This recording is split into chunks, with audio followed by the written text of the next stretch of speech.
네, 이번에는 어려운 환경 속에서도 희망을 품고 꿈을 키워가는 사람들의 이야기를 만나보는 다큐멘터리 희망 순서입니다. 네, 오늘은 두 번의 장애를 극복하고 부지런히 나눔의 삶을 살고 있는 국내 최초 언어장애인 교수 이상윤 교수를 지금 화면으로 만나보시겠습니다.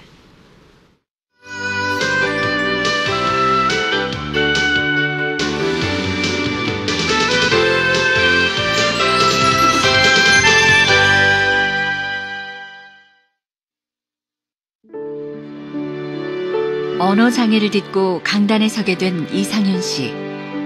그에게 가르치는 것보다 더 소중한 것은 지식을 나누는 일입니다.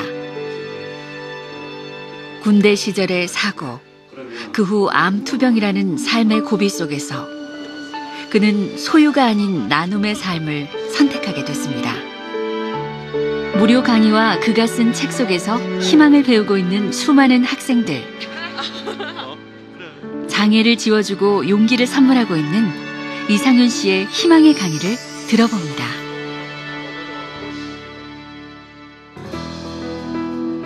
올해 4월에 시작된 조금 특별한 재능 기부 모임이 있습니다. 바로 가정 형편이 어려운 청소년들을 위해 무료로 학습 콘텐츠를 제공하는 모임.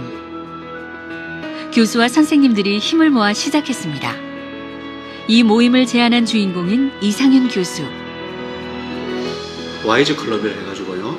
지식 기부 운동을 지금 시작을 했습니다. 그래서 오늘 이제 이 회의 자체는 그런 우리가 이제 앞으로 어떻게 지식 기부 운동 또 재능 기부 운동을 어떻게 진행할 것인가에 대한 어떤 그런 회의 차원이었고요. 그런 지식의 양극화 또 교육의 양극화를 해소하겠다는 것이 우리 단체의 큰 목표입니다. 저희와 뜻을 같이 하는 사람들을 많이 모아서 사회적 약자인 그분들에게 사회의 미랄이 될 수 있는 지식이나 경험 또 재능들을 전파하고자 하는 게 와이즈 클럽의 근본 목적입니다. 지식을 선물하는 나눔의 강의인 겁니다.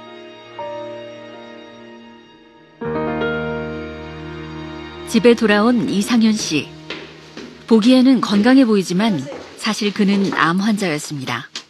암 투병의 기록이 담긴 한 권의 책. 이 책은 이제 학술 서적은 아니고요. 제가 이제 병원에서 나와가지고 1년이 됐을 때 제가 이제 살아날 수 있겠다는 희망을 가졌을 때 그때 썼던 그 제 투병기입니다. 극복기고요. 하루 순장 다시 날다라는 책입니다. 이게 많이 아팠었습니다. 그리고 이게 이제 오른쪽 사진은 이제 제가 이제 수술 후 붓기로 인해 오히려 흉터가 그때 보이지 않는 상태인데요. 이런 상태였습니다. 이런 사진들을 이제 어머니가 다 찍어 놓으셨다가 그 당시에는 제가 이제 2006년도에 수술하고 과연 살 수 있을지 못 살지 그런 데인데요. 어머니가 이제 사진을 다 이렇게 남겨놓으셨던 겁니다. 상악동 암에 걸렸던 이상윤 씨.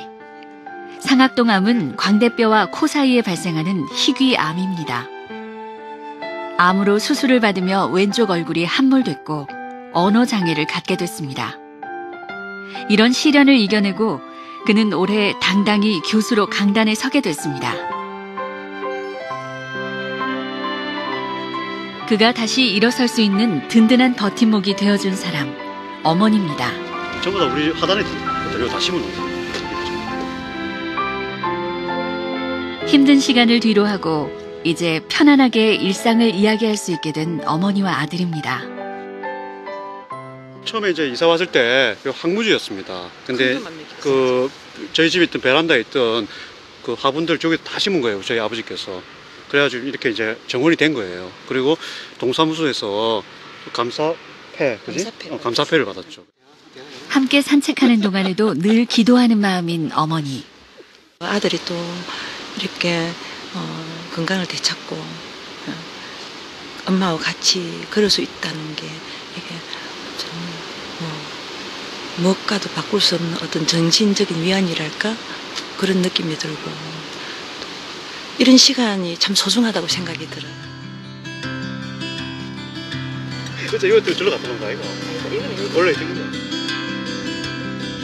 산책을 마친 이상윤 씨는 작업실 책상 앞에 앉았습니다.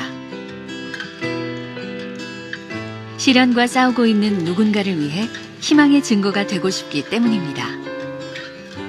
지금 쓰고 있는 책은 이제 마음 조각하기, 희망은 절망을 앞선다라 해가지고 제가 이제 암 투병 할 때 어떤 각오, 어떤 의지로 이제 했느냐, 아니면 마음가짐을 좀 사람들이 알려달라고 많이 하더라고요. 그래서 이제 출판사에서 그런 내용으로 의뢰가 또 저한테 왔고요.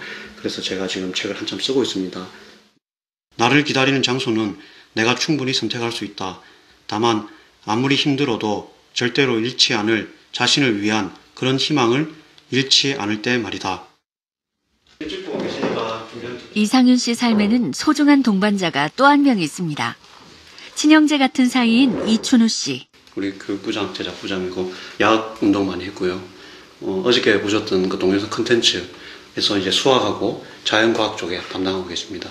예, 저는 이제 인문사회 쪽을 담당하고요. 동영상 제작에 나선 두 사람.